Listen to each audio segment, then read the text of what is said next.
At the end of the Vietnam War, on the night that Saigon fell, on April 29th, 1975, NBC News did a special report that night looking back at the war. This is the night Saigon fell. Their special report was called 7,382 Days in Vietnam. It was this huge retrospective report about the war, about all that had been lost there. And at the end of this NBC News special report, David Brinkley ends it with what's basically a commentary from him on what was lost and on what future presidents should learn from that experience. But watch how he does it. I'm just going to play the end of it here, because what he says here and the way he articulates it is part of the point. But the real point that he makes is made visually. Just look at this. The United States did not lose the war, since it never really tried to win it. Instead, trying to help South Vietnam to win it and finding it could not do so, or would not. And though the U.S. did not lose the war, it did lose a great deal. The money we know about, the inflation we still live with, the social discords in this country are still to be seen. The other loss we also know about, even though we don't talk about it very much. And when we do, it's as if it were some kind of index or score. 56,000 lives, plus about 150,000 seriously wounded, many of whom will never recover. So when some future politician, for some reason, feels the need to drag this country into a war, he might come out here to Arlington and stand maybe right over there somewhere to make his announcement and to tell what he has in mind. If he can attract public support, speaking from a place like this, then his reasons for starting a new war would have to be good ones. His reasons for starting a new war would have to be good ones. That was an NBC News special report on the last day of the Vietnam War, as Saigon fell in 1975. In 1976, Jimmy Carter was elected President of the United States. 4 years later, in 1980, it was Ronald Reagan. Then 4 years later again, 1984, it was Ronald Reagan. And in 1988, it was Ronald Reagan's Vice President, George H.W. Bush. And George H.W. Bush was a legitimate war hero from World War II. 58 combat missions. He was shot down over the Pacific, continuing missions with his engine on fire as he piloted his Avenger aircraft. George H.W. Bush, Poppy Bush, legitimate World War II hero. But after that election in which he was elected president in 1988, our presidential elections after that couldn't just be about our candidates' heroism in World War II, and that war that the country felt so good about, and felt so good about winning. After 1988 and Poppy Bush getting elected, thereafter, some of the candidates started to be young enough that what we were talking about at election time was not World War II, but rather where they were during Vietnam, this war about which we have much more complicated feelings as a country. So it was Bill Clinton and his student deferments in 1992. In 2000, it was George W. Bush and his plum assignment to be guaranteed stateside in the Air National Guard. The George W. Bush campaign turned that around in 2004 when the Democrats chose a legitimate Vietnam War hero, John Kerry, to put up against W. When W was running for re-election in 2004, the Republicans that year denigrated John Kerry's service in Vietnam. They said he faked all those medals that he earned.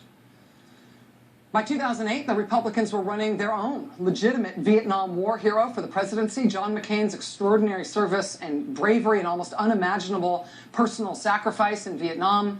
I mean, by rights, based on his biography alone, that should have made the 2008 election all about the Vietnam War as well. But by 2008, something else was going on when it comes to war. By 2008, the country was obsessed with a different war.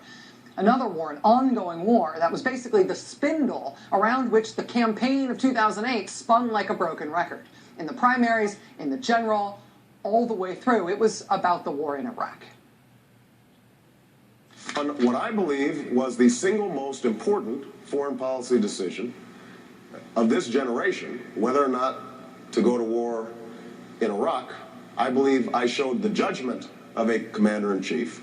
I think that Senator Clinton was wrong in her judgments on that. Senator Clinton mentioned the issue of gravitas and judgment. I think it is much easier for us to have the argument when we have a nominee who says, I always thought this was a bad idea, this was a bad strategy. It was not just a problem of execution, it was not just a problem of execution. I mean, they screwed up the execution of it in all sorts of ways. And that is an argument that I think we are going to have an easier time making if they can't turn around and say, but hold on a second, you supported this. And that's part of the reason why I think that I would be the strongest nominee on this argument of national security. This is an area where Senator McCain and I have a fundamental difference, because I think the first question is whether we should have gone into the war in the first place. 6 years ago, I stood up and opposed this war at a time when it was politically risky to do so.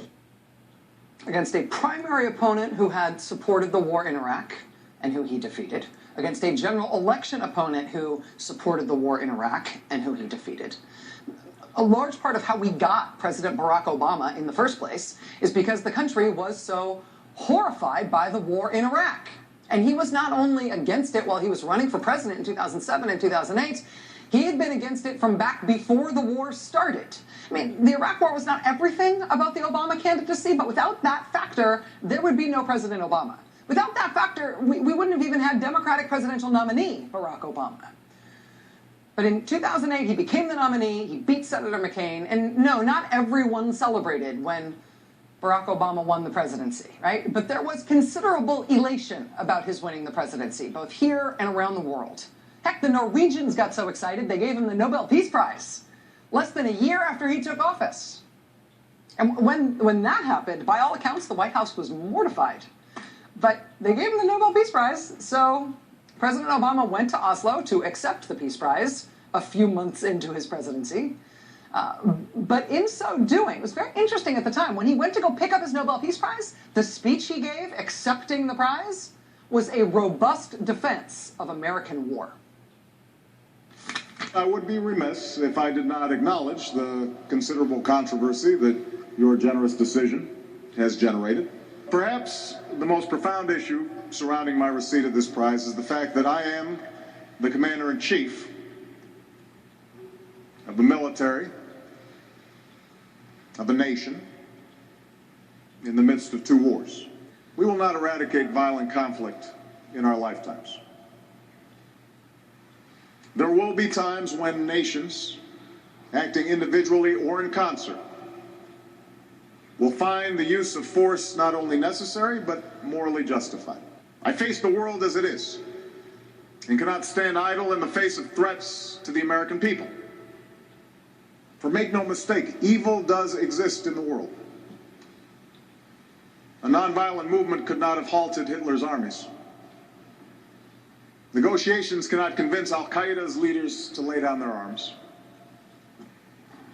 To say that force may sometimes be necessary is not a call to cynicism, it is a recognition of history, the imperfections of man, and the limits of reason. Whatever mistakes we have made, the plain fact is this: the United States of America has helped underwrite global security for more than 6 decades with the blood of our citizens and the strength of our arms.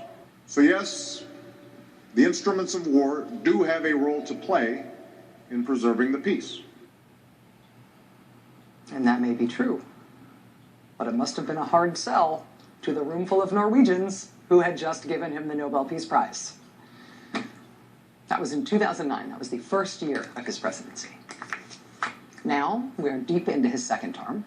We are still a country at war in Afghanistan, in Iraq, in Syria, in these undeclared drone assassination wars in countries around the globe.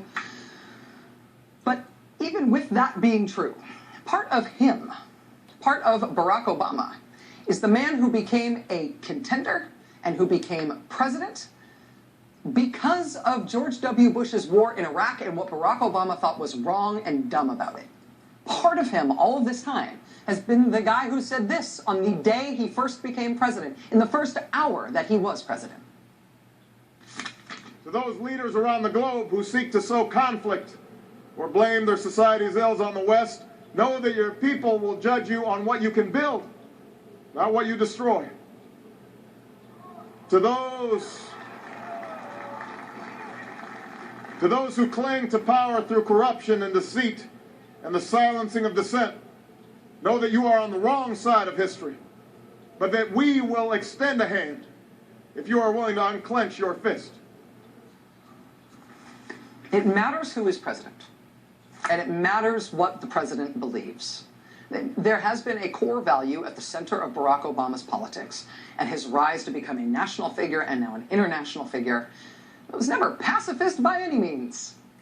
But he does value, and he has been able to articulate from the beginning what he sees as the value in trying to talk things through, in trying to negotiate, in trying diplomacy, and being willing to talk even to the people in the world with whom our country has the biggest disagreements.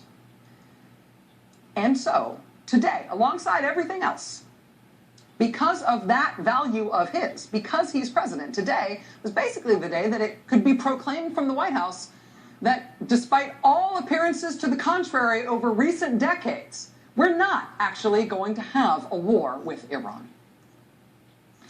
Today, after 2 years of negotiations, the United States, together with our international partners, has achieved something that decades of animosity has not. A comprehensive long-term deal with Iran that will prevent it from obtaining a nuclear weapon. This deal demonstrates that American diplomacy can bring about real and meaningful change. Change that makes our country and the world safer and more secure. It matters who is president. It matters who is president here. It matters there, too. Hassan Rouhani was elected in Iran in 2013, promising to the Iranian people that he would find a way to end the crippling international sanctions against Iran and to end the international isolation of Iran because of its nuclear program. Within months of him being elected in Iran, he and President Obama became the first Iranian and American heads of state to speak directly by phone in more than 30 years. Soon thereafter, the United States and Iran started what would amount to 20 straight months of talking. That had never happened before. That could not have happened without a president on both sides saying it had to be done. In the George W. Bush administration, they had also pursued sanctions against Iran, not as strict as the ones imposed by and internationally agreed to under President Obama, but George W. Bush had pursued sanctions against Iran. President George W. Bush and Vice President Dick Cheney, however, said they would never talk to Iran. They expected their vague threats of war against Iran and the sanctions themselves to somehow just make Iran capitulate and give in and do what the United States wanted.